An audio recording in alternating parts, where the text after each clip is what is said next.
The Nevada City Rancheria was one of 48 rancherias illegally terminated in the 1950s and 60s by the California Rancheria Termination Acts. Most have been restored. The Nevada City Nisenan Rancheria has not, yet. The Nisenan are currently working to regain the federal recognition that was illegally taken from them. BriarPatch is committed to working with them to see this happen. And I would like to encourage all of you and all of our owners and shoppers to learn more and to join this work.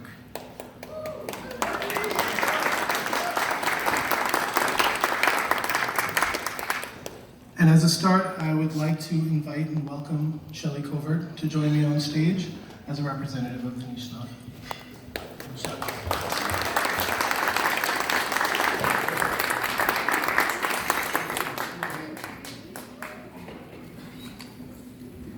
So awesome hearing somebody else say those things. Just has,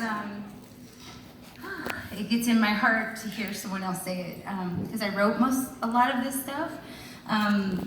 So it just, thank you so much. I'm also very honored, BriarPatch has been a pillar of the community for a long time. And as a person who was born here and raised here, I remember the coming of Kmart and McDonald's and all those kind of things, but I remember also BriarPatch starting really small, and what it is today is just, it's really beautiful, and the way that it functions, and being able to partner in the way that we do. I was just telling somebody a little bit earlier, our taco tent, we have Nisenan Heritage Day, so we have our art reception and we have our art reception and exhibit on November 1st at the Nevada City Winery. So I encourage you all to come. Tribal members are partnered with local artists and are doing pieces. My mom and some of my aunts actually have pieces in the show this year, which I'm really proud of.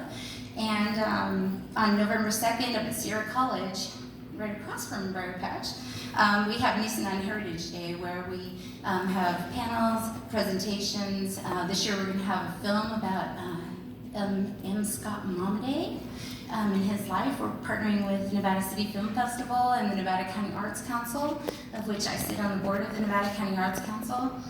So everything's spreading, and the excitement, I think, is in the air. But our taco tent used to lose money every year. And my cousins, I'm a little bit embarrassed to say, I'll blame it on them. They would go to Sacramento and just get the cheapest, stuff that we could find. Or actually, they were using styrofoam because it was cheap, right? And the way of the tribe, though, 50-cent tacos at Jack in the Box, those kind of things, because of poverty and all those layers of things that I'm just trying to unpack right now. And but as soon as BriarPatch stepped in and started partnering, our taco tent, the first year that we partnered and we got our food at Briar, we made $1,200. Last year, we got beef and elk, and all the fresh, awesome vegetables, and the tacos were so delicious. And we also made money last year, so thank you, and it'll happen again this year. The orders are already in place, so you've got to come get your Indian tacos. Judith Lowry had said that even though the Indian tacos aren't traditional food, they were made from the poor people commodities, like the cheapest stuff that you get, the flour and the white flour, right, all the cheap stuff, but they, those old ladies made them delicious. That's just what they did. But she called it the ambassador to the community.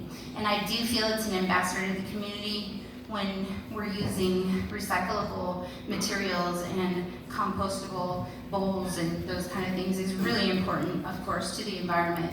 And then the food tastes awesome. So you gotta come check that out, but thank you to BriarPatch for that. It's really just made, for me personally, it's made something that I was kind of embarrassed that, we were using styrofoam and those cheap things.